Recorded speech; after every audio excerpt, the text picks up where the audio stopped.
Voltron John targets the source of pain and gets to... It's a stalemate at the seaside. Brighton 0, Arsenal 0. Let's discuss. Let's go.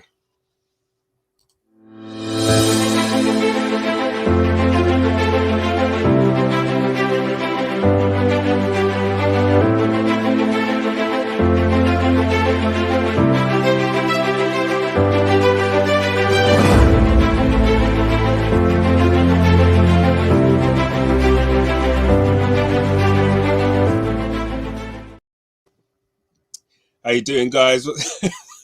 King Way look funny now. Oh dear. How are we? Are we good? What's going on? No, explain later, man. Yes, so Gumza, King, it's good to have you guys on discussing Brighton 0, Arsenal 0.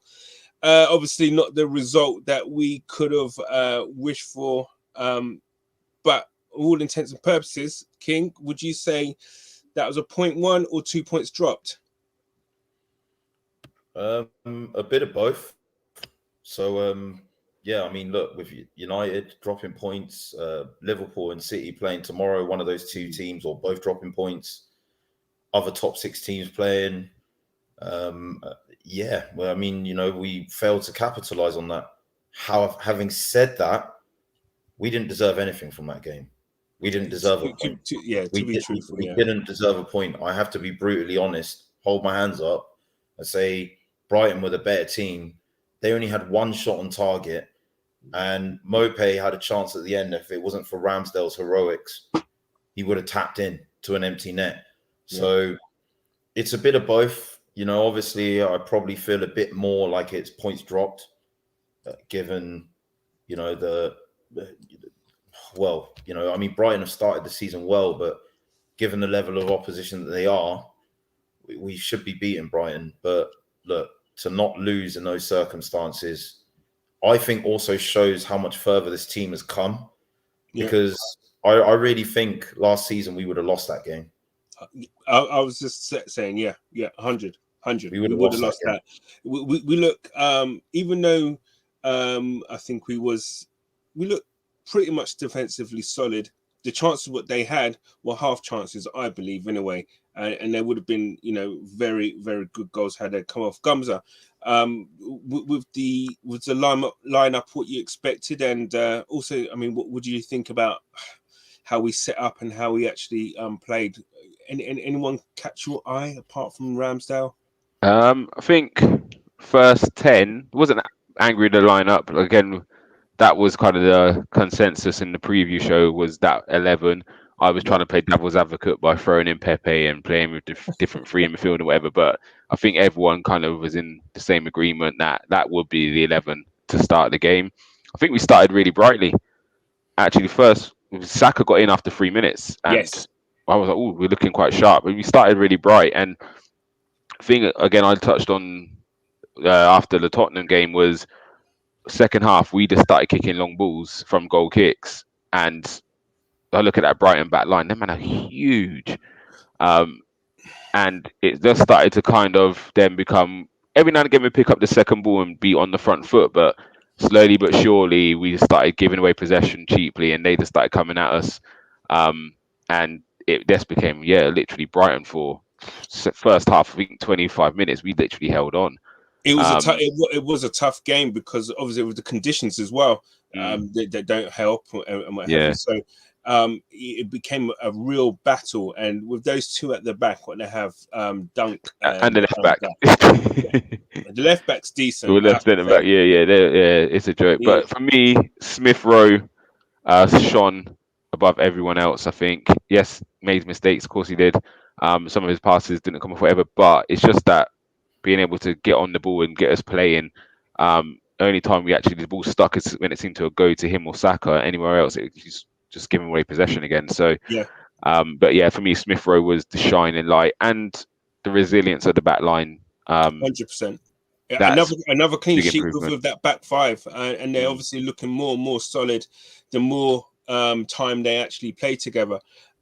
King, I mean, I know Gubs have touched on it in terms of the the lineup. No surprises really. We started off like this. I mean, the player coming in, Sambi? What did you think of him and how he played? Dare I say we actually kind of like to have seen Xhaka, what Xhaka would have done in there instead of Sambi? King? Sorry, say that again. Sorry. In terms of the lineup, we didn't really see any surprises. We spoke about the actual lineup in the preview, okay, and obviously with Sambi coming in and playing. Do you think he did enough, or would it? Dare I say, would you have liked to have seen Xhaka actually playing and seeing what more on the creative side, maybe in physical as well? I mean, I thought Sambi was okay, but I don't think something was missing today. Something was missing. I think without Sambi, it would have been worse. I genuinely do. No, I mean with Xhaka, I mean in there. Oh, Xhaka. As much as I hate to say it, I mean there was a distinct difference between last week's performance and this one, and he's the one player that's missing. Like he's the one player that's not in that team that was in the team last week. I never thought I would live to say that, to say the words. I really don't. But what kind of difference do you tactically feel that Xhaka would have made, Gumzo, in terms of how we set up today? I mean, he presumably he would have gone with the same 11. I reckon if Xhaka was fit, he would have gone with the same 11 that started the North London derby. Do you think we would have set up anyway differently at all? And in the way that I don't think there was much difference in how we set up. If I'm honest, I don't think taking Xhaka out for Sambi made any difference to how we set up. He played in that left pocket a lot, which Tierney pushed on. I think it was the element of bravery. I think that was the big difference. It was just that after the first 15, more long balls from Ramsdale. Yeah, we just started going long, and it then showed in your football. Do you know what I mean? And for me, physically, yes, Xhaka would bring something. But I don't think they bullied us physically. So to me, it's, do you know what I mean? Apart from set pieces, they didn't bully us physically. They outplayed us. The gaps between the defense, midfield, and striker was too big. So I would kind of point at the back line, maybe they were a bit too deep because they was just balls to the keeper, and he's 30-yard passes through the middle, and guys are in space and turning and going at us. So the gaps were massive, and maybe the leadership, Xhaka maybe have pushed us forward a bit more and told us players to get up. But in terms of on the ball, I don't think he would have made much of a difference. But I think, for me, it was just the distances were a big issue. Why was that then? I mean, what was there?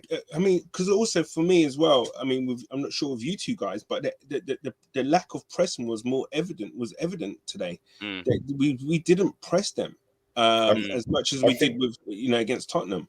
I think the biggest problem was like the two games that I've looked at when we've faced a back three that stand out is this one and the Chelsea game. But the problem is if you go in for the press, they've always got that extra man I can't say his name. Cucurella. Cucurella out on the left. So I think we noticed a similar thing against Chelsea when Reece James obviously got in, and that's how they got their goals, Chelsea. So maybe the back line had that apprehension. I think in sort of being a bit more on the front foot in the same way that we were against Tottenham.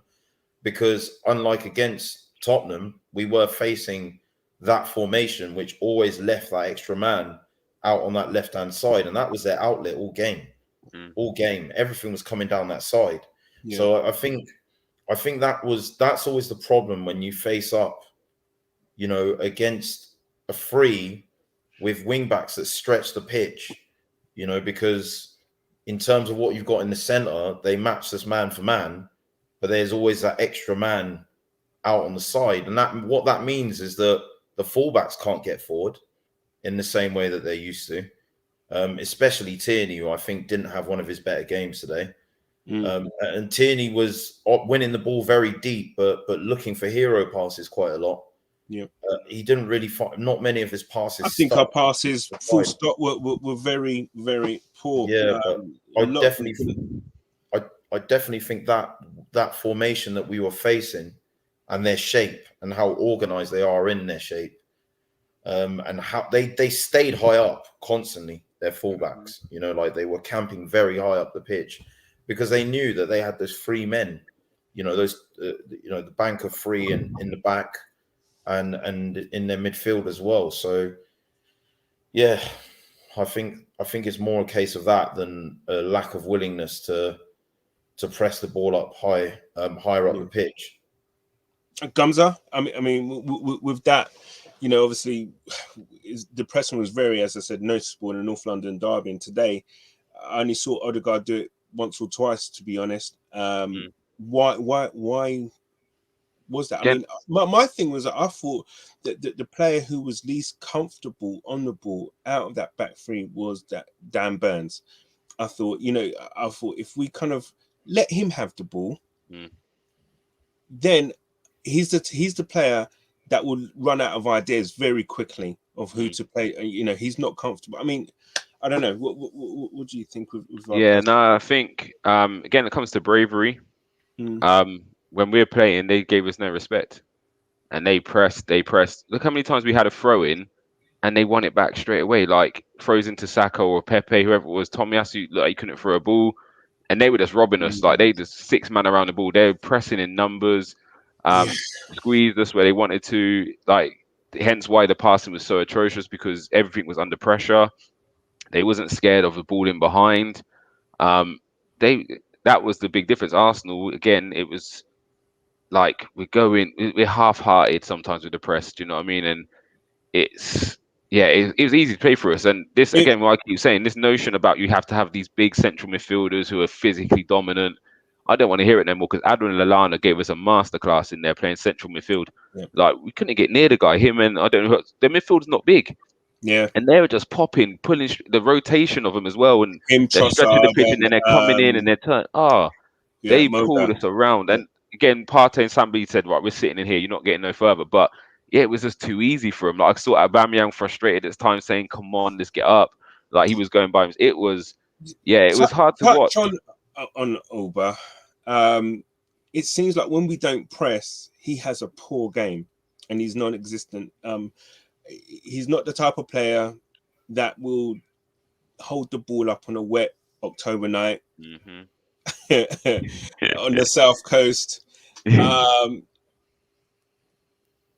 What was the change to Lacazette too late? Yeah. I was calling for it from halftime. Again, I'm always go Lacazette. For me, he's our best striker in how we play. You saw that if he came on within a minute, he's picked up the ball at the halfway line, span again, opened up the pitch, and the pass was terrible, I'll be honest, but it showed the difference straight away because Abba didn't do it once. It's not his fault. And Abba did work his socks off, to be fair. He works, but there was one ball came into him, he put his foot out, it's bounced over his head, and I'm just like, you've got to give the defence a chance to get up the pitch. Like, you've got to hold it. Then 30 seconds after that, ball into Lacazette, whipped into him, and he's just touched off a Partey, and Smith Rowe's gone. And we should, do you know what I mean? That was our opportunity to score and win the game. And just those little things, that's that connection, that link up. He linked with Smith Rowe about 3 times in 15 minutes. And and I'm not blaming Aubameyang, because if we play a different style, which is creating chances for him, he scores goals. But the way we build up, he's not really suited to how we play, especially when the back line is pressing him like that. Because again, them guys didn't give him any respect or time. So there's going to be games for Abba and there's going to be games for Lacazette, and I think Arteta made the change too late. Because we did see what Lacazette brought within 15 minutes. He brought a bit more than and that last 15 we actually played a lot higher at the pitch and was able to get up. Do you know what I mean? Put Brighton under a bit of pressure. So I do feel he should have had. We had a few kind of spells where we was a little bit, but it wasn't sustained pressure like they were given to us. But the thing is, I guess the positive to take from the game is a clean sheet. We did come out with a point. Brings us a bit down to earth from, a little bit of the heights that we were from last week. But it's not an L. No defeats in September. Hey, listen, we conceded 1 goal in September. Even though we're in October now. Yes. No, but the take from it is that look, there is improvement. We all agree, and I think, and the majority of Arsenal fans would agree. Last season, we would have lost that game. We would have. And you know, I just couldn't. The one thing and the one rule I remember Wenger sometimes used to say is that if you can't win the game, you don't lose it. You don't lose it. So who's up next? Is it? I think who do Aston we have? Villa. Aston Villa at home. That'll be a nice game, a nice juicy game after the international break. Hopefully, people, all the players come back refreshed and fighting fit from that. But I mean, going back to the game, we got Palace next. Then Villa, then Leeds. Palace at home, and then then after Palace? Then it's Villa. Yeah. Then Leeds. Then Leicester. Yeah. So really, truly, the last 4 games we've played in the league, I'm pretty sure a lot of us would have said if we, out of the 4 games, if we win 3 and we draw 1, we would have taken that, regardless of whatever team we were saying we was going to get the draw out of or whatever. But we would have taken that. In regards to the game, Odegaard, he had one of his worst games, I think, in an Arsenal shirt. Everything was just, not coming off for him. And guys, talk to me about Tomiyasu. I think a little bit of a... I think, look, as I said, I think with Tomiyasu, I just think, this Cucurella guy, he had the space. And whenever he was receiving the ball, Tomiyasu was having the decision, do I commit to meeting him, but then I'm leaving all kinds of space behind me? Do you see what I mean? That's always the dilemma when you in a back 4, you're facing so what do you do then? Do you tell Saka then, Saka was with him in the first half? You tell him to start deeper?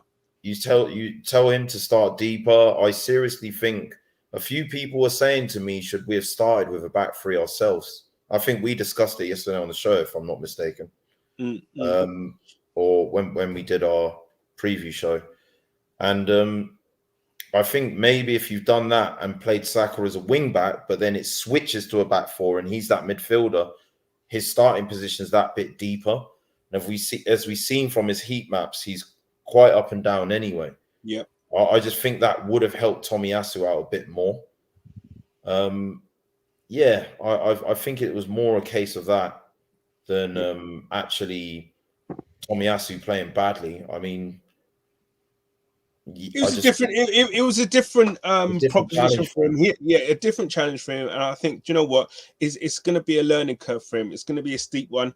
But look, at the end of the day, we didn't lose a goal from it. I mean, fair enough, they had a few chances, but hardly anything on target. So where do we go from here? I mean, obviously there's not all doom and gloom and stuff, but we obviously we dust ourselves off, etc.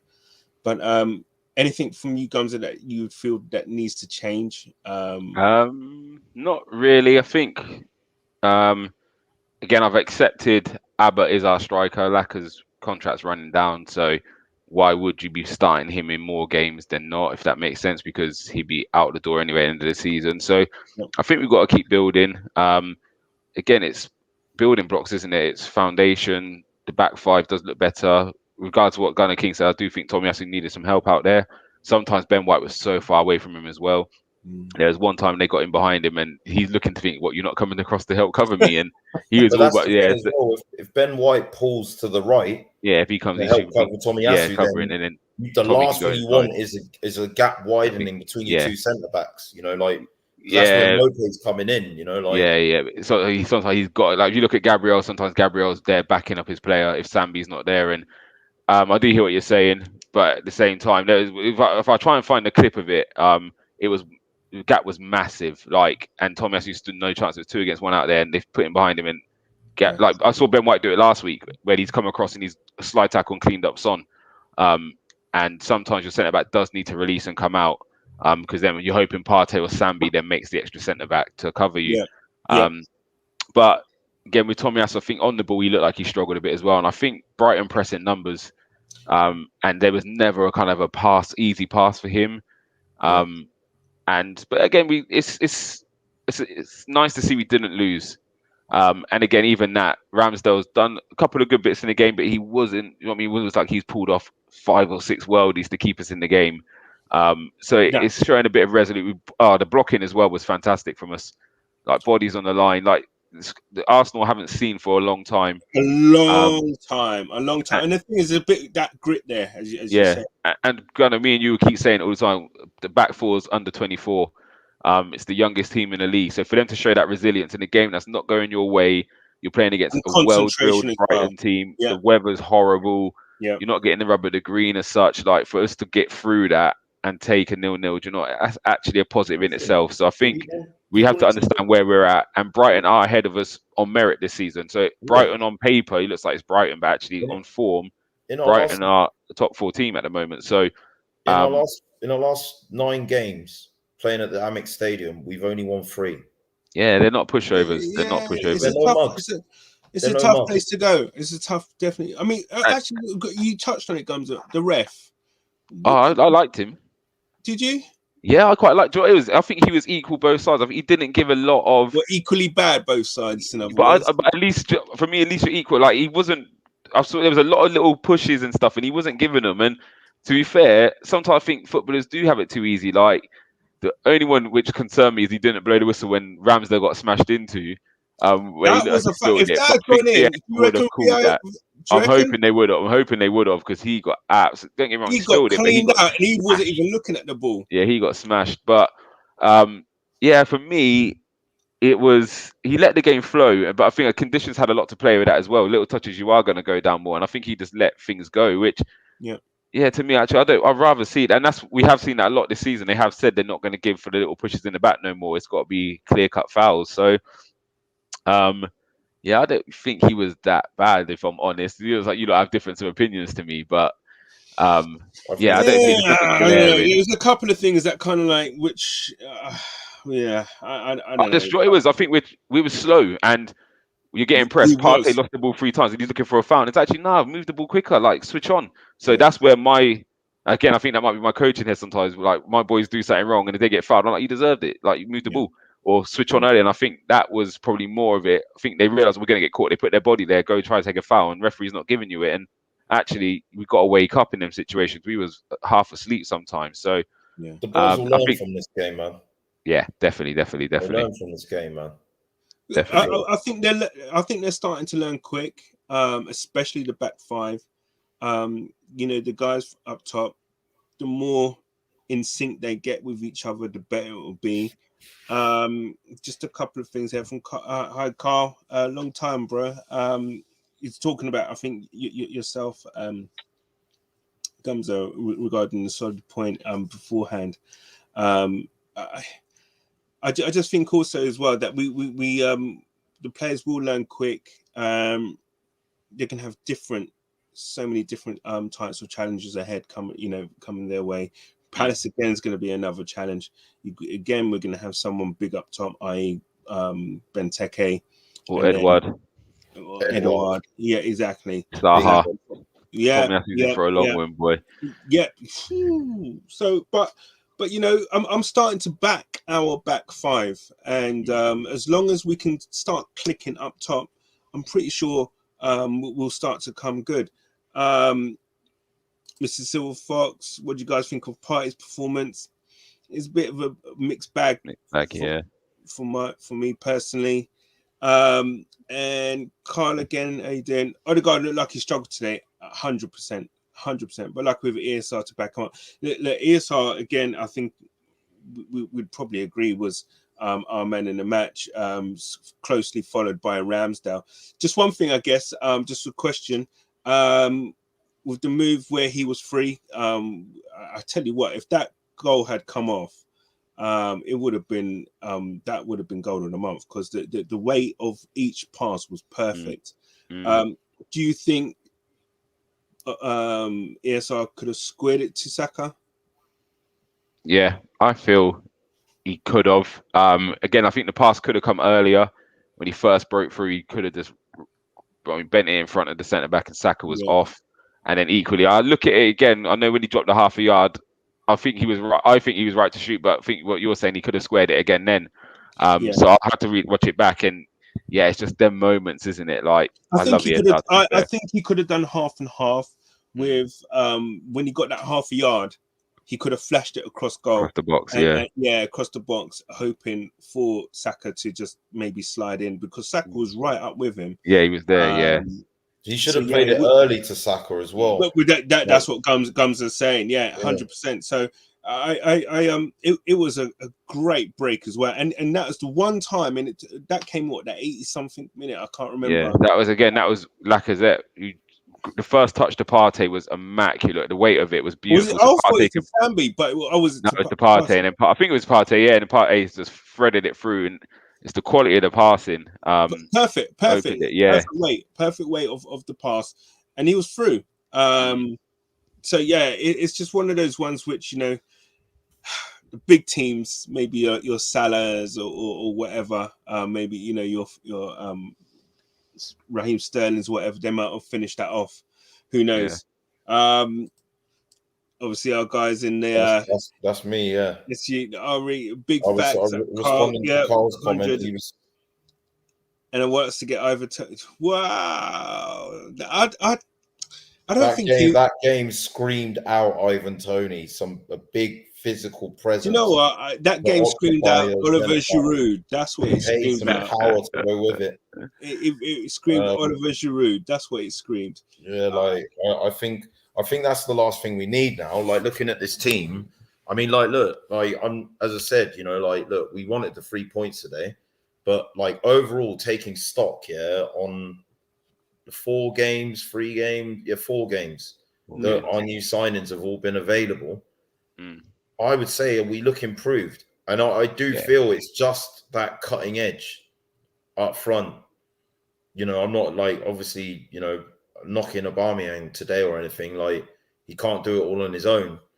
And I think the situation with Lacazette maybe is making Arteta more hesitant than he would want to be to bring him on. But I think to be able to have an option where you could be like, right, we are coming against 3 big, imposing centre backs that need more. We need a bit more physicality up top, so we can hold on to the ball and our midfielders can get closer to him. Whatever happened to your Marco van Basten's, Gabriel Batistutas in the world football, man? Do you know what I mean? There's no strikers. There's no strikers. What we need is a hybrid. We need a hybrid of someone who's very quick, nimble with his feet, but someone who's also physically strong. Yeah, the only player like that. Tony ticks that box, man, and I think maybe a central midfielder for if and when Xhaka is out as well. Lokonga, I'm happy with. Don't get me wrong, but we can see Lokonga's not going to be a right now player. Lokonga's going to be, come a season or so. The project, isn't he? Yeah, he's like a project. But I think I read a stat in the game that he's per 90, he's won the most tackles. Of any player this season. Yeah, I think the hard thing for him is I don't think he was bad at all, and I don't think he was the worst player in the pitch by far. So even when we're saying he don't think he's ready, he probably is. I don't think he's done anything to make me feel like, we're overcompensating to cover him. Again, I feel our issue. Go on. Oh, sorry. I was just going to say the only drawback that maybe is the lack of creativity. That may be it. But I think that comes from, again, the striker not holding the ball up. Because how can we be creative from our own half? We need to get up the pitch. It needs someone to hold it and say, right, we're getting out. It didn't happen today. And I think that is a big issue. And if you look at some of the best strikers, they're not all goal scorers. You watch Benzema when Ronaldo's the main man. Benzema's job was to bring him in, and he done it perfectly. Giroud is, look at France without him to France with him. It's a different ball game because he's bringing. It allows you to come up the pitch. Do you know what I mean? And he's bringing those players in. Liverpool quite similar. Bobby Firmino. You get the ball to him, he'll hold it regardless. And then you can work off him. I think bring it off to someone who will draw your foul. Chelsea with Lukaku as well. And if you speak to like the Ozils and Alexises, they probably said we love playing with Giroud because we just give. He's like a brick wall. You give it into him, boom, and you can work off him, and you know what's coming with it. So, 100%. And I do see that with Saka and Smith Rowe and Lacazette's play, they lend it to him and get it back on the move. Yeah, and it just takes you up the pitch sometimes. So I'm not just trying to make it a Laka and Abba thing. And yeah, Tony's. I like that look of Vlahovic, to be fair, and he looks quite pacey. The thing is, though, as much as the season goes on, his price tag is going up and up and up.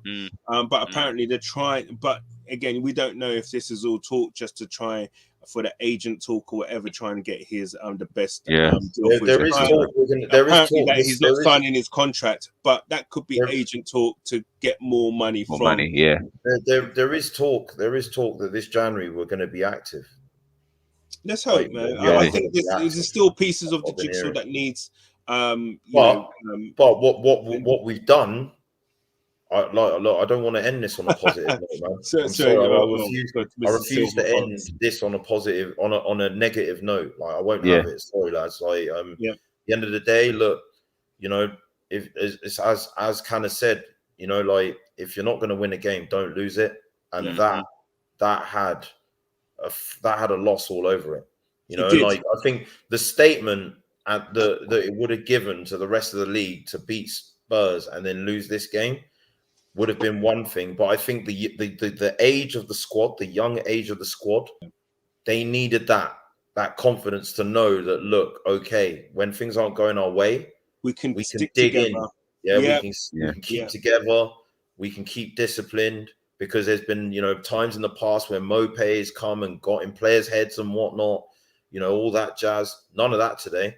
You know, we in a defensive sense, we did our job professionally. You know, like at the end of the day. True. And even you look at our conversation now, isn't it? It's completely contrast to what it would have been last season. Last year it would have been about it should be Cedric or it should be Chambers or it should be Bellerin.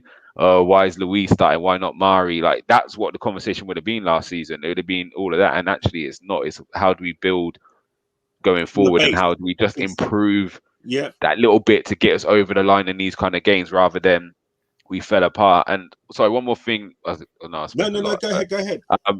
There seems to be a calmness about the defending. Now, don't get me wrong, we defended a lot of that game, but there was one issue. I think Partey passed the ball back, and it was a weak pass, and they went 3-on-3 at the back, and I just had flashbacks of like Louise panicking and doing a madness. But Gabriel, do you know what I mean? It just seems like a calmness of it's all right. We get through it, and I think that's gone a long way. There was no rash. Like, I've got to be the hero. Yeah, it was Gabriel was immense in the air. Gabriel was brilliant. Yeah, and he just slowed it all down, gave people time to get back. Like, and it's just those little things which, again, Mustafi and Louise would have been a problem. Someone would have get sent off, or it would have been a goal. That's what would have happened. And I specifically remember that point where I was actually at first. For my first thing was, we're in trouble here. Yeah, and he was through. Yeah, and really truly just need to pick a pass. But you know what? As you say, there was a calmness, and I even felt calm, to be honest. The more it played out was that they ain't scoring. Yeah, it was only the set pieces. When Dan Burn stands next to Ramsdale, I'm saying this guy is huge. Yeah, like, this is the nail on the head. Yeah, this is bang on the money. Yeah, no, I do agree with that. Our rivals would have laughed at us as well. Yeah, they would have 10 points. Where are you getting 10 points from? That would have been the question. Yeah, definitely. But look, guys, as it's been quite rightly stated, as King said, is that if we had beaten the scum as we did and then lost this game, what would it have meant? Absolutely nothing. I'm glad that we've gone away from home, picked up a point. Fair enough. Okay, there's a bit of a problem with not hitting the back of the net, but we'll pick up. We'll go again. They're 2 points behind the leaders. Listen, Palace at home, exactly. Palace at home. It'll be a nice little. We'll give Vieira a little. Hi, how you doing? But after that, I'm going to be at that match as well, people. You going? Sorry? I'm going to that match. Love that. Maybe do little preview or something, or a little 5 minute before the match starts. Going to do a match day vlog, for sure. Absolutely. Do a vlog or something. But listen. Last words, anyone? Gumsa, King. I I'll go, yeah, just keep positive and hopefully everyone comes back from international break okay. Hopefully Saka's not injured after, because I'm not sure what happened. I saw he went down and then he came off straight away. Like a knock of knees. Yeah, so hopefully he's all right. Yeah. But yeah, I think, again, this has been a good period for us, and international break probably come at a good time again. We can regroup and build again. And yeah, like as I said, in isolation, you could be frustrated, but in the bigger picture, as Silver Fox said, 4 games, 10 points. And yeah, that's not a bad starting point for us to build on. One more thing. The only undefeated team in September. You know take that, it, right? we take it all day. No other team went undefeated. Well, wait, maybe Liverpool. Yeah, Liverpool ain't lost yet. Liverpool and Arsenal are the only undefeated teams. Well, let's see if it continues, and we'll have the big game at Anfield then, so we can bust and blah. Did City lose in September? I'm not too sure. No, sorry, they didn't. They lost in August, isn't it? Their first game they lost against Spurs. So yeah, okay, so it's free. KM Box, this guy's always trying to wind me up, you know. Can you see his comment? Let me put it up. Let's get to it. KM Box, me and you need to meet up, mate. We got a lot to thrash out. But it was a bad. Admittedly, it was a bad day at the office. Bad day. But I do think Odegaard is good. But yeah, you lot know I'm Smith Rowe is my guy at the moment. So, but as I said, I'm just actually happy that we've got players to have this conversation about, and actually, it's not who's the worst player. Do you know what I mean? Or the frustration. I don't. Any of them three, I'm happy to last see. Season, it was all about what's our best back four? You know, who's our centre back pairing? Who's our best one? No, that's not even. We know now, and it's not even a question. Back 5 solid. Now it's all about the bits going forward and how we interact and everybody thinks and getting that, you know, that kind of that kind of know-how and similarity of everyone. But guys, it's been great. One more thing. Go ahead. I'm working on some new yes, please plug. Hold up. Oh shit. Sorry, not that. Top left one, there we go. I'm working on some new panelists to join the Armory TV. We desperately crave some female representation. We know there's some great female Arsenal fans out there. I've been speaking to one or two. One is confirmed, just recovering from COVID. I hope she gets better soon. I'm not going to name her just yet. Going to start bringing some hallowed, sisterings of the red cloth through, So watch this space, and we move. Come on, you Gunners. Love that. Nice one, King. Big things are starting to happen now with us. We watch this space. A lot of things are gonna be happening. That was it, guys. And look, nil, nothing really much to kind of shout home about. But fact of the matter is, 12 months ago, that would have been an L. We've come out with a point. And Arsenal, you know what? We move on again. We dust ourselves off, come back, have the international break, work on a couple of things with the players that are back and not going off an international break, come back full physical health and dispatch Palace. Gumza, King, bless, bro. Everyone, thank you. Take care.